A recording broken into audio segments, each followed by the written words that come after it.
सरकारी कर्मचारी एवं पेंशनभोगी रही बड़ अपडेट वीडियो को संपूर्ण देखंतु जहा फल आपण संपूर्ण अपडेट पाई परिबे एवं वीडियो को लाइक सहित चैनल को सब्सक्राइब कर रखंतु जहा फल आपण एई बही लेटेस्ट अपडेट प्रतिदिन पाई परिबे एवं कमेंट माध्यम रे कमेंट करंतु आपण केउ बही अपडेट पाई पय चाहउछंती।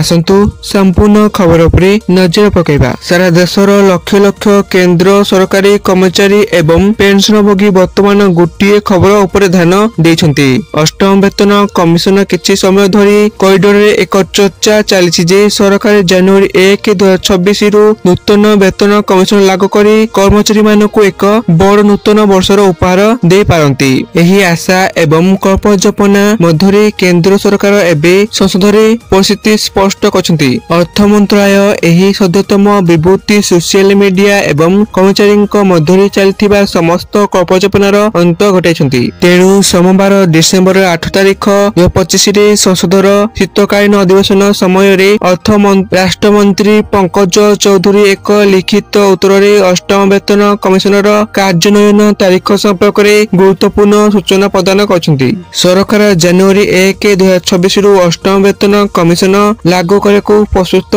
हेउछंती कि बोली पचारि दिबारु से स्पष्ट भाबरे कहिथिले सरकार कार्यान्वयन तारीख स्थिर करिवे किंतु ए पर्यंत कोनसी निष्पत्ति निया जाई नाही एवं सुपारिश आसिया को 18 मास लागि पारे। कर्मचारी मानक प्रश्न उत्तर दे अर्थ राष्ट्रमंत्री एही प्रक्रियार समय सीमा उपरे मध्य आलोकपात करथिले। से व्याख्या करथिले जे अष्टम वेतन कमिशन पूर्व गठित होई साइछि एवं अर्थ मंत्रालय 3 नवेम्बर 2025 रे एहार संभव सत्तावली टीआरओ जारी करछि। तथापि सबठारु गुरुत्वपूर्ण कथा हेउछि जे कमिशन को तांको रिपोर्ट प्रस्तुत करी सरकार को प्रदान करको विज्ञप्ति प्रकाश पाइबा तारीख को प्राय 18 मास समय लागि पारे। कमिशन निजर पद्धति एवं प्रक्रिया निर्णय करिवे। एहार अर्थ हेउछि कमिशन सुपारिश गुड़िक को ग्रहण करिबा एवं तापरे सरकार द्वारा अनुमोदन पाइबा पाई समय लागिबो। तेणु जनवरी 1 2026 तारीख को प्रस्तर स्थिर भावरे विचार करबा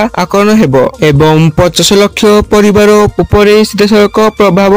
अष्टम वेतन कमिशन रे परिसर बहुल व्यापक। सरकार द्वारा शेयर कराइथिबा तथ्य अनुसार देश रे मोट 50.14 लाख केंद्र सरकारी कर्मचारी एवं प्राय 69 लाख पेंशनभोगी अछंती। एहार अर्थ हेउछि 125 नियुतर अधिक परिवार आर्थिक सुस्वस्थता सीधासलख एही कमिशनर सुपारिश उपरे निर्भर करे एवं संसद मध्य प्रश्न उठाइछंती जे आगामी बजेट रे सरकारी एथिपाई पांठी आवंटन करछंती कि नाही। सरकार एक व्यवहारिक दृष्टिकोण ग्रहण करी कहछंती जे कमिशन तांकर सुपारिश दाखल करिवो एवं सरकार सेगुड़िक ग्रहण करिवो परे ही कमिशन को कार्यकारी करिबा पई आवश्यक पांठी बजेट को आवंटन कराजिवो। या थिला संपूर्ण भेटे आपण माने वीडियो को संपूर्ण देखथरु आपण मानकु धन्यवाद।